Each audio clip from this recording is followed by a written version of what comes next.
Bienvenue dans cette vidéo que j'ai déjà exportée, mais je l'ai supprimée pour ajouter une question qui me paraît nécessaire pour prendre la courbe plus précise et d'avoir l'occasion d'utiliser le théorème des valeurs intermédiaires ou pour localiser l'intersection de la courbe avec l'axe des abscisses, c'est-à-dire le lieu de passage, et rendre ainsi la courbe plus précise. Dans cette vidéo, on va faire une étude d'une fonction définie par le logarithme népérien. Et avant de commencer l'exercice, jetons un coup d'œil sur l'énoncé de l'exercice.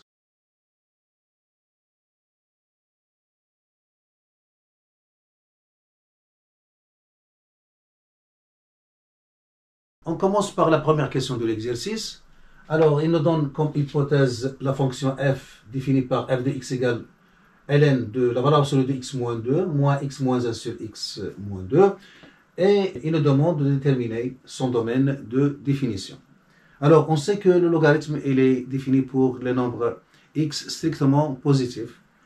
Et là, on a une partie qui est définie par une fonction logarithme. Et là, on a une fonction rationnelle. Alors, comme d'habitude, on a d de f, le domaine de définition de f, c'est l'ensemble des réels x qui appartiennent à f, bien sûr, tel que ça, il doit être strictement positif, c'est-à-dire la valeur absolue de x moins 2 doit être strictement positif, et pour que cette expression soit définie, il faut que x moins 2 soit différent de 0, c'est-à-dire x moins 2 différent de 0.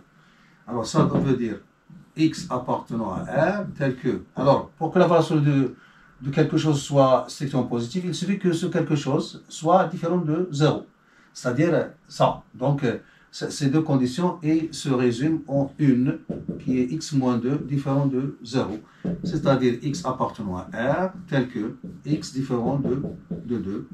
Donc, le domaine de définition, c'est R moins le singleton de, c'est-à-dire, si on veut l'écrire en utilisant les intervalles, donc c'est moins l'infini de union de plus l'infini. Alors là, on passe à la deuxième question. Il nous demande de calculer les limites aux bornes de domaine de définition. Là, on a 4 bornes. On a moins l'infini, 2 à gauche, 2 à droite et plus l'infini. Alors, on passe à la deuxième question, c'est-à-dire calculer les limites de f aux bornes de f. Voilà, comme on a dit, on a 4 bornes, moins l'infini, 2 à gauche, 2 à droite et 2 plus l'infini. Alors là, on a log de la valeur absolue de x moins 2. Alors, puisqu'on a une valeur absolue, alors ce qui se passe en moins l'infini, il se passe en plus l'infini. Donc, on peut résumer un peu la réponse en posant. Alors, en posant t par exemple est égal à la valeur absolue de x moins 2. Alors, on a, quand x tend vers l'infini, c'est-à-dire la valeur absolue de x tend vers plus l'infini, soit que x tend vers moins l'infini, ou bien il tend vers plus l'infini, alors ceci implique que t il tend vers plus l'infini. Voilà. Alors par suite, limite, quand la valeur absolue de x tend vers plus l'infini, c'est-à-dire x tend vers moins l'infini, ou bien x tend vers plus l'infini, de log de la valeur absolue de x moins 2 est égal à la limite quand t tend vers. Alors je vais remplacer la variable x, je vais me ramener de la variable x à la variable t. C'est-à-dire je vais faire un changement de variable, ou bien j'ai fait un changement de variable, tend vers plus l'infini, log de t. Et je suis revenu à une limite de référence. Alors, limite de log de t quand t tend vers plus l'infini, d'après le cours, c'est plus l'infini. Alors, celle-là, il va tendre vers plus l'infini. Alors, pour celle-là, et on a limite quand la valeur absolue de x tend vers plus l'infini de moins x moins 1 sur x moins 2, puisque c'est une fonction rationnelle, puisque c'est l'expression d'une fonction rationnelle, donc c'est limite quand la valeur absolue de x tend vers plus l'infini de moins plus au degré sur plus haut degré qui donne moins 1. Alors, par d'où, alors limite, quand la valeur absolue de x tend vers plus l'infini de f de x, alors c'est plus l'infini, plus moins 1, ça donne plus l'infini. Alors maintenant, on passe à la limite quand x tend vers 2 moins, c'est-à-dire par valeur inférieure à 2, de f de x. Alors, si on revient à l'expression de la fonction, alors si on remplace là par 2, j'aurai 0, puisqu'on a une valeur absolue. Donc c'est 0 plus. Donc la limite du logarithme quand x tend vers 0 plus, c'est moins l'infini. Donc cette expression, elle va donner moins l'infini. Alors on passe là, donc si je remplace par 2, j'aurai 1, et là j'aurai 2 moins 2, et puisque je suis à gauche, donc ça donne 0, 1, 0 moins. Donc 1 sur 0 moins, ça donne moins l'infini. Avec le moins, ça donne plus l'infini. Et j'ai moins l'infini plus l'infini. Donc j'ai une forme indéterminée. Donc là, je dois me débrouiller d'une façon à éliminer la forme indéterminée. Alors, il y a coïncidence ou bien c'est un choix, puisque vous avez x moins 2 là et x moins 2 là. Donc, si je rends au même dénominateur, c'est-à-dire, puisque j'ai quelque chose qui tend vers 0 là, donc j'ai intérêt à faire apparaître là la même expression, puisque j'aurai la limite usuelle, limite quand x tend vers 0 plus de x log de x qui donne 0. Alors, pour se débarrasser de ce moins l'infini qui est donné par cette expression, il suffit de coller là à x moins 2 pour avoir un 0 et terminer le calcul de la limite. Alors, qu'est-ce qu'on a? Alors, on a limite quand x tend vers 2 moins de la f de x est égal limite quand x tend vers 2 moins. Et là, je vais rendre un dénominateur. Donc, je vais le multiplier là par x moins 2. Donc, j'aurai x moins 2 log de la valeur absolue de x moins 2 moins, entre parenthèses, x moins 1 sur x moins 2. Et là, puisque ça, il tombe vers 0, 0 moins, donc je peux écrire c'est limite quand x tend vers 2 moins. Alors là, c'est une valeur, ça donne des valeurs négatives puisqu'on est à gauche. Donc ça donne, alors je peux écrire c'est log, alors la valeur de x moins 2, c'est 2 moins x. Et je vais changer ça, ça donne moins 2 moins x, moins x plus 1 sur x moins 2. Alors, ça, il va donner 0. Et ça, il va donner moins 2, plus 1, ça fait moins 1, sur 0 moins, qui va donner plus l'infini. Donc, si on veut calculer, alors on a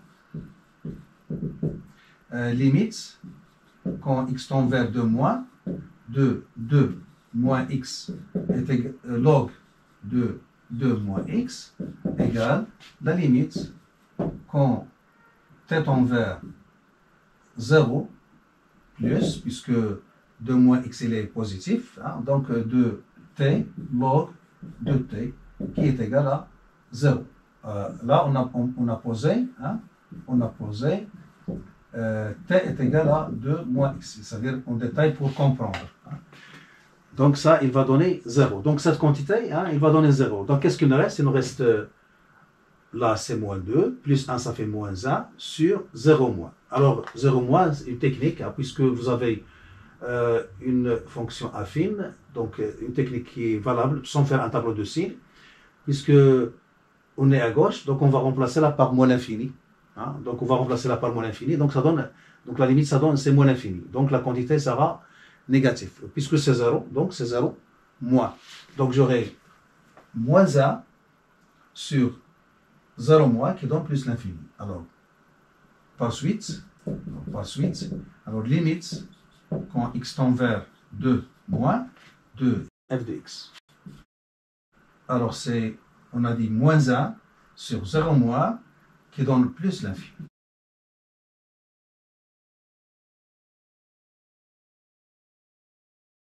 Alors, on passe à la seconde limite, qui est limite quand x tend vers 2 plus, c'est-à-dire par valeur supérieure à 2, de f de x. Alors, on analyse la situation. Ça, c'est 0 plus. Alors, limite de ça, quand x tend vers 2 plus, c'est moins l'infini. Pour celle-là, on remplace par 2, donc on aura la 1. Et comme d'habitude, comme j'ai dit, puisqu'on a une expression de fonction infime, donc je remplace la part plus l'infini, puisque je suis à droite, donc je remplace la part plus l'infini, donc j'aurai plus l'infini. Donc, à droite de 2, on a positif. Donc, quand je remplace par 2, j'aurai 0 plus. Donc, j'ai 1 sur 0 plus, ça donne plus l'infini. Avec le moins, ça donne moins l'infini. Moins l'infini, avec moins l'infini, comme somme, donc j'aurai moins l'infini. Donc, il n'y a pas de problème dans ce calcul. Alors, qu'est-ce qu'on a? Alors, on a limite quand x tend vers 2 plus de log de la valeur de x moins 2 est égal à moins l'infini. Et limite quand x tend vers 2 plus de moins x moins 1 sur x moins 2, comme on a dit, c'est 1 sur 0 plus 7 plus l'infini. Avec le moins, ça donne moins l'infini. Par suite, limite quand x tend vers 2 plus de la fonction f de x est égal à moins l'infini.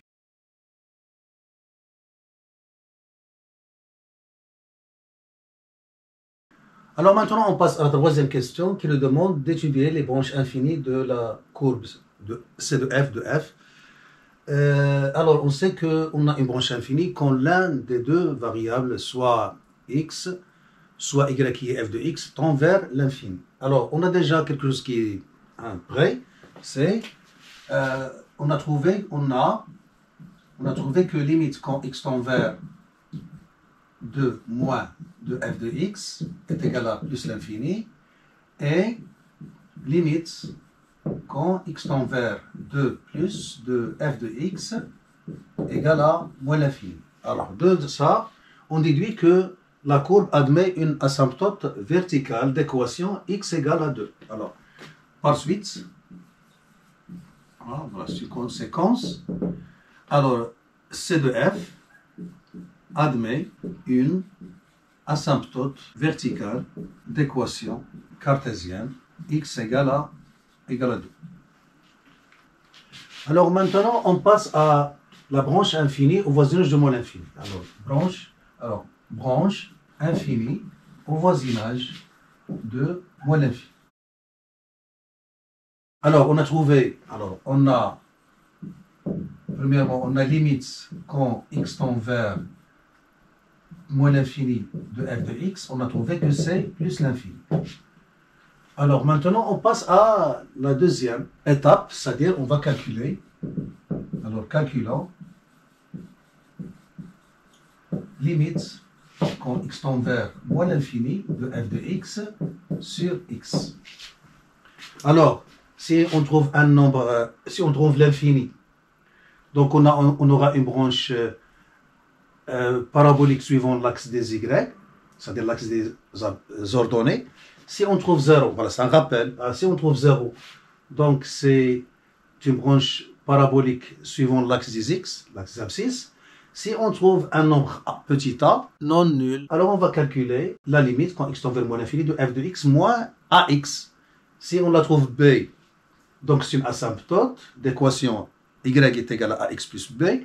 Si on trouve l'infini, alors on aura une branche parabolique suivant l'axe d'équation y est égal à ax.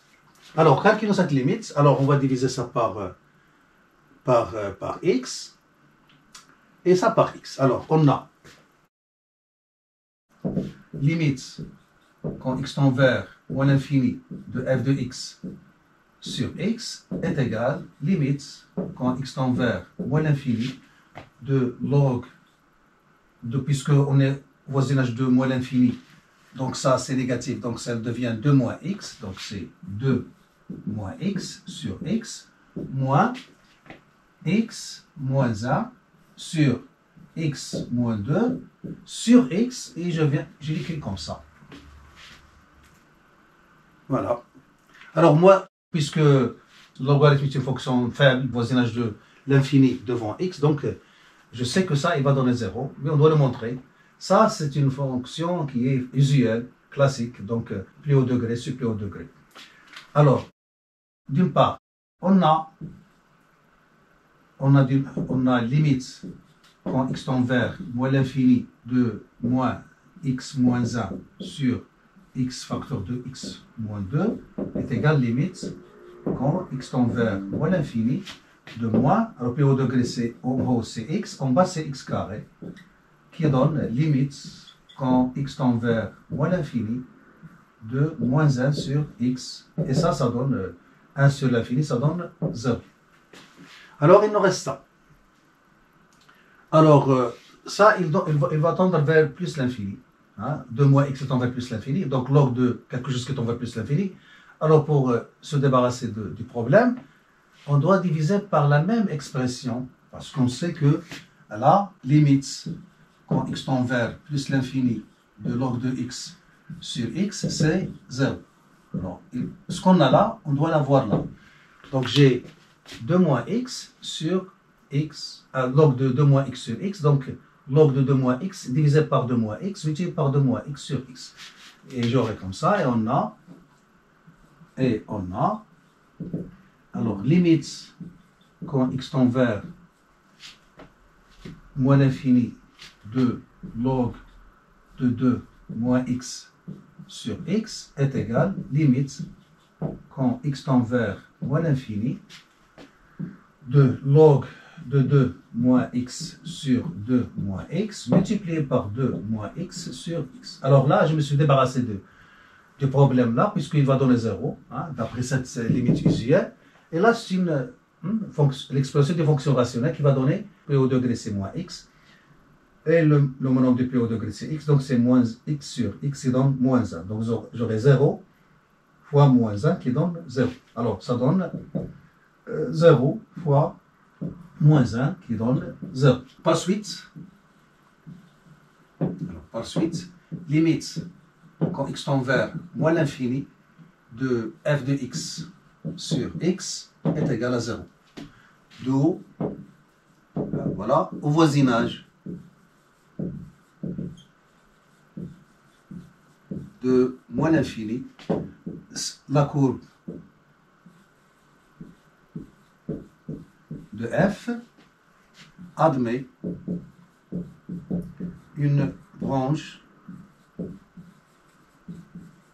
parabolique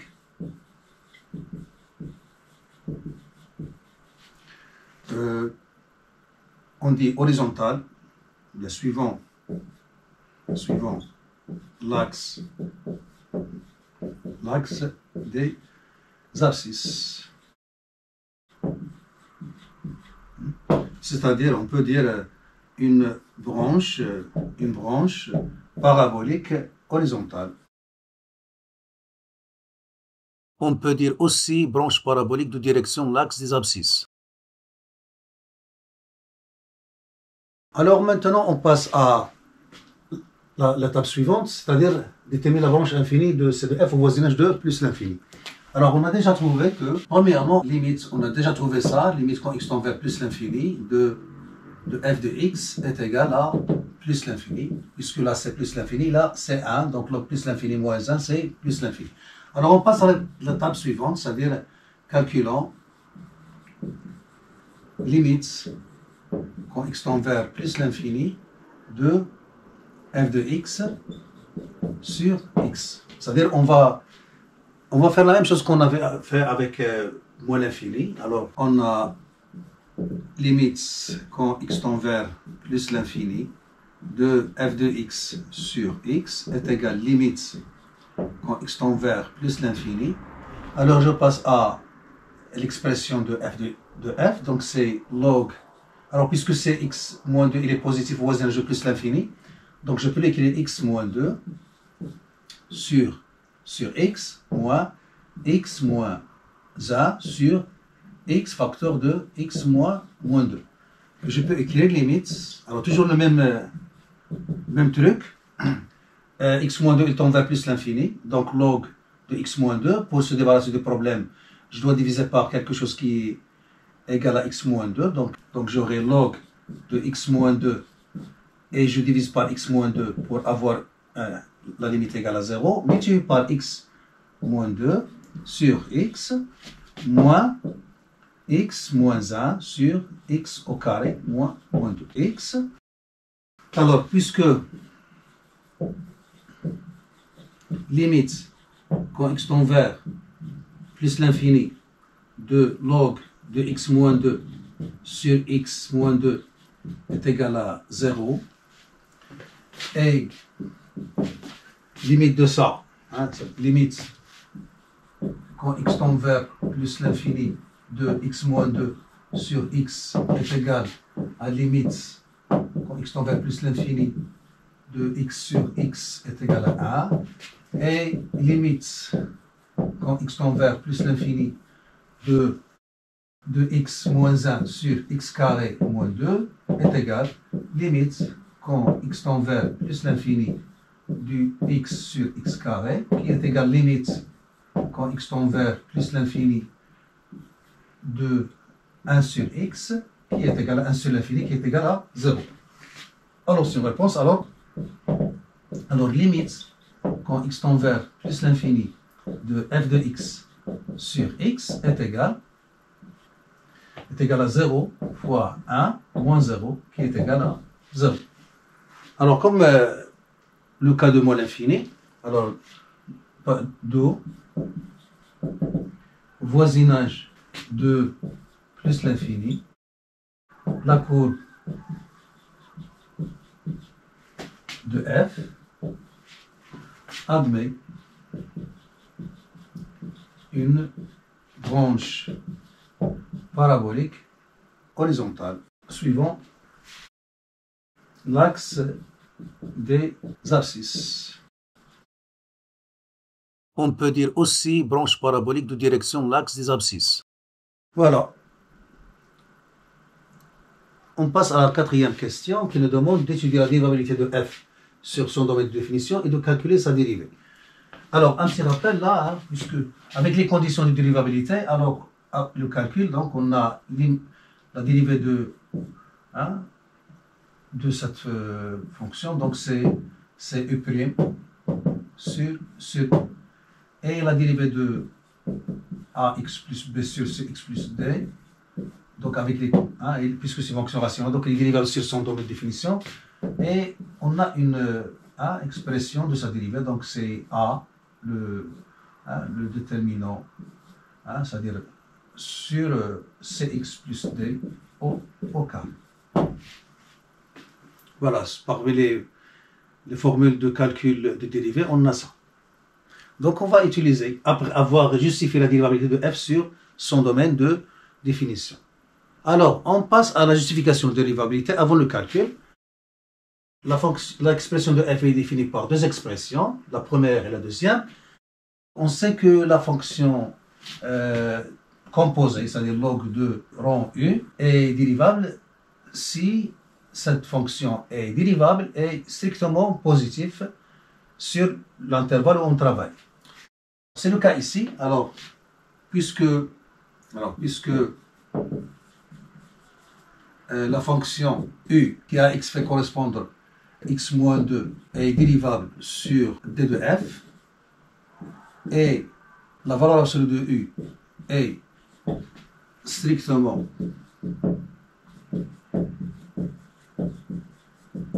positif sur d de f, alors la fonction log de la valeur absolue, c'est-à-dire rang la valeur absolue de u, est dérivable sur d de f, et on a pour x appartenant à d de f, alors log de la valeur absolue de x moins 2, sa dérivée, c'est x moins 2 prime sur x moins 2, qui est égal à 1 sur x moins 2. Et comme la seconde expression, c'est l'expression d'une fonction homographique, donc on peut utiliser la propriété après justification de la dérivabilité. De même, la fonction v qui à x fait correspondre x moins 1 sur x moins 2 est une fonction rationnelle dérivable sur d de f qui est égal à r moins le somme de tendon, c'est-à-dire son domaine de définition elle-même. Et on a pour x appartenant à d de f, alors x moins 1 sur x moins 2, si je vous calculez l'expression de sa dérivée, donc c'est, comme on a dans la propriété, donc c'est 1 moins 1 moins 2 sur x moins 2 plutôt au carré, c'est-à-dire moins 2 plus 1, ça veut dire moins 1 sur x moins 2 plutôt au carré. Alors, par suite, f qui est égal à u moins v est dérivable sur d de f. Et on a, pour x appartenant à d de f, alors f' de x est égal à u' de x qui est égal à 1 sur x moins 2, moins la dérivée v' de x qui est égal à moins, donc ça donne plus 1 sur x moins 2 au carré, qui est égal à x moins 2 plus 1 sur x moins 2 au carré, qui est égal à x moins 1 sur x moins 2 au carré. Voilà.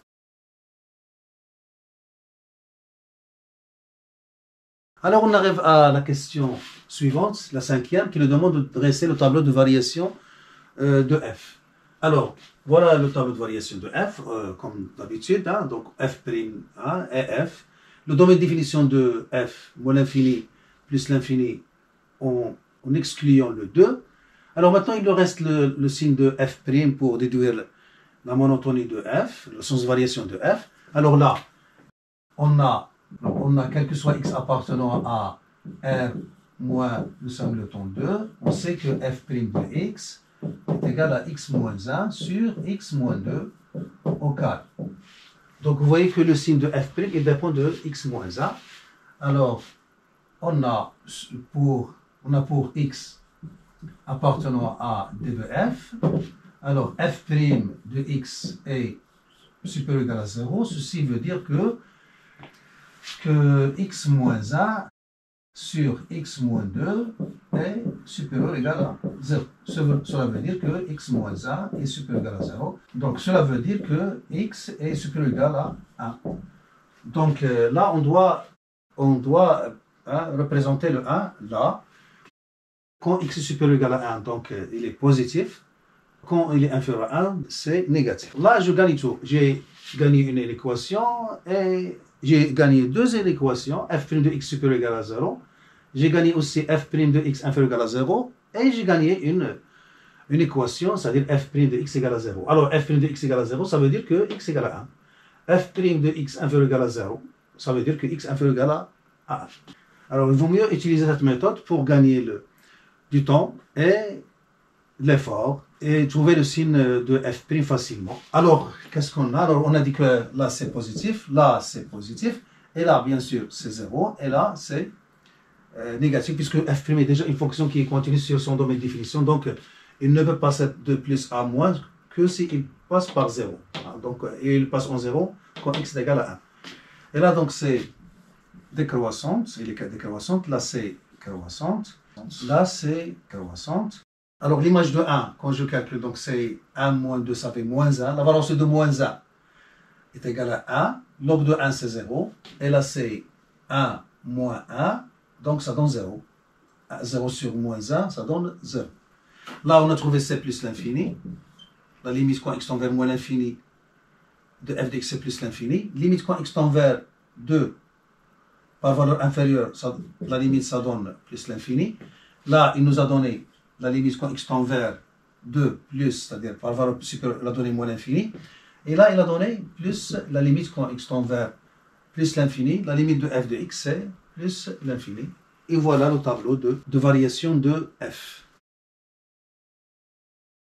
Alors maintenant, on arrive à la sixième question qui nous demande de tracer la courbe de f dans un repère orthonormé. Alors on va le faire en utilisant le tableau de variation de f, puisque là on a une asymptote verticale, et là on a une direction asymptotique suivant l'axe des x, c'est-à-dire horizontale, de même là, de même dans cette région.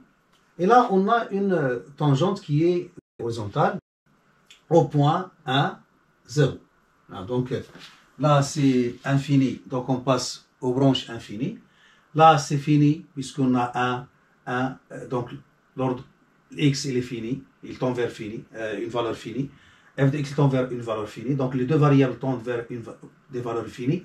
Donc ça c'est la dérivabilité qui commande, qui nous donne l'allure de f. Alors là vous avez x qui tend vers une valeur finie, alors que l'image il tend vers des valeurs infinies, c'est-à-dire il tend vers l'infini. Donc là on a une branche infinie qui est une asymptote verticale. De même là vous avez le x et l'image f de x, ils tendent tous les deux vers l'infini.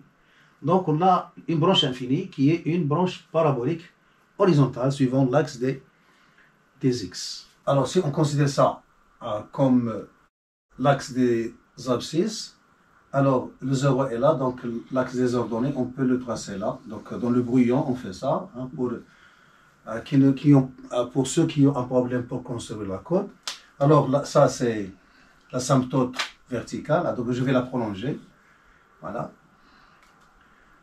Et là, on a la courbe, il a une asymptote là, donc il va monter, et on a là une branche parabolique qui actionne l'axe des abscisses. Alors, la courbe il vient jusqu'au point 1, 0 qui est là, que je peux le représenter là, le point 1, 0. Là, on a parabolique de direction l'axe des x, opposé légèrement à l'infini. Il vient vers la tangente horizontale, là, puisqu'on a un 0 là, et il remonte vers l'asymptote verticale, et là, à droite de l'asymptote, il va remonter vers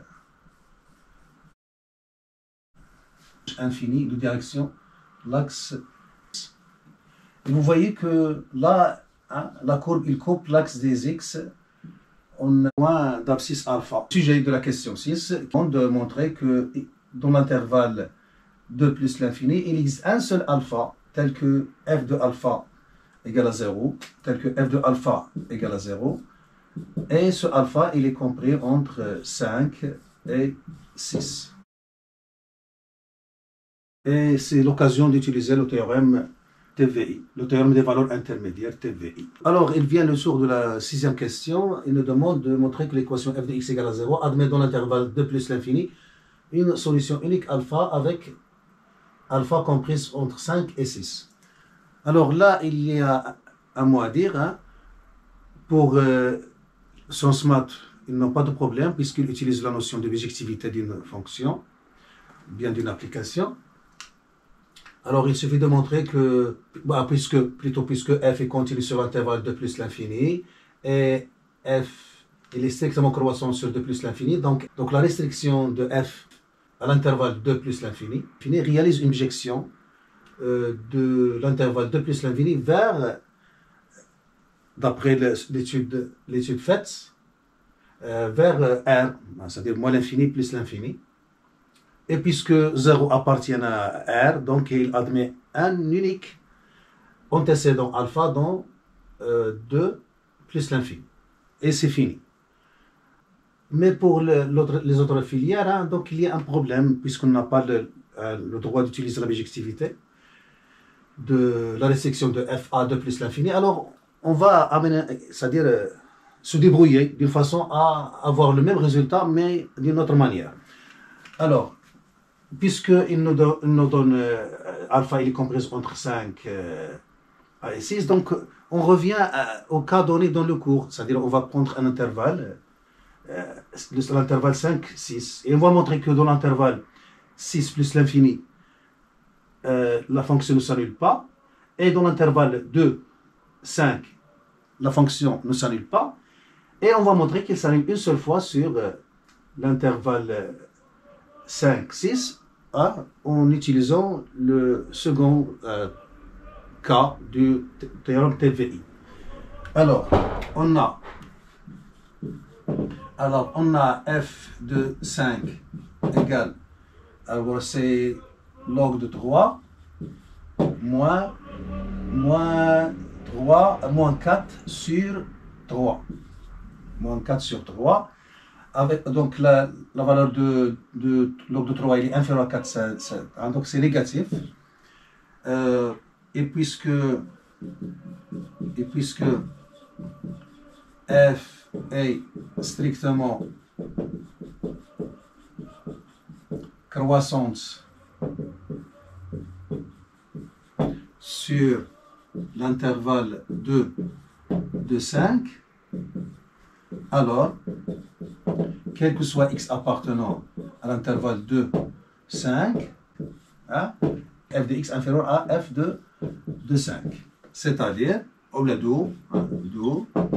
quel que soit x appartenant à 2, 5, puisque f de 5 est strictement inférieur à 0, donc f de x il est strictement inférieur à 0. Par suite, je peux dire que quel que soit x appartenant à l'intervalle de 5, on a f de x est différent de 0. Alors de même,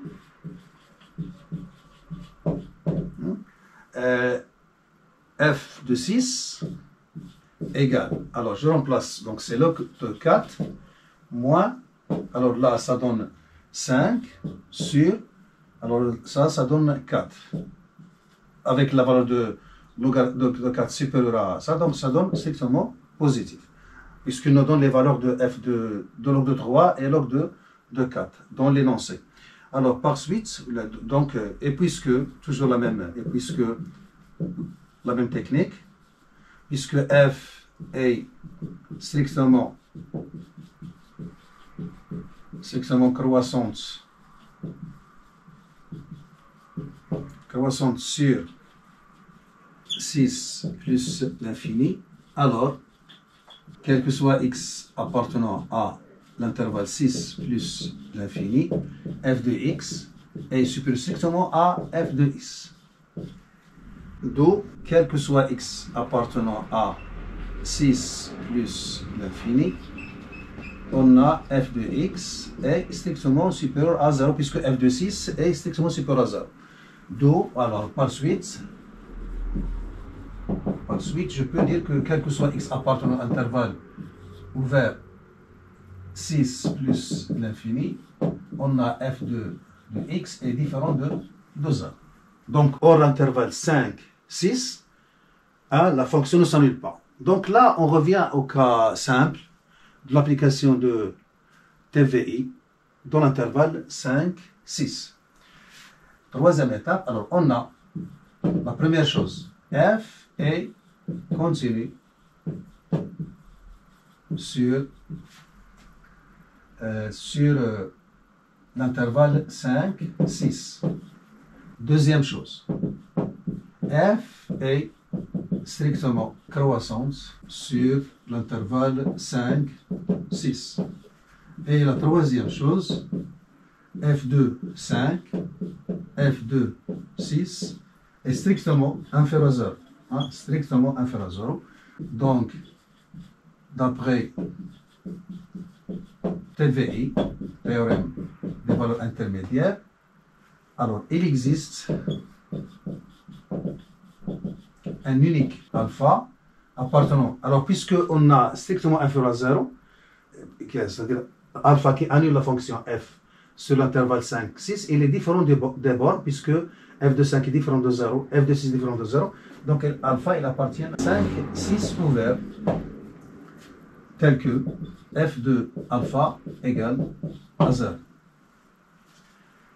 Et maintenant, donc, on a localisé l'intervalle, les bornes de l'intervalle, où la courbe de f coupe l'axe des abscisses. Voilà, donc on a fait la question 6 et on passe à la construction de la courbe. Alors maintenant, on passe au traçage.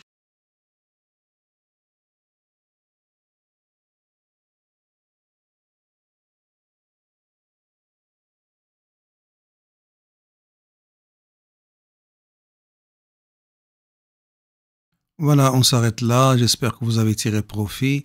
Je vous donne rendez-vous dans une autre vidéo si notre créateur le permet.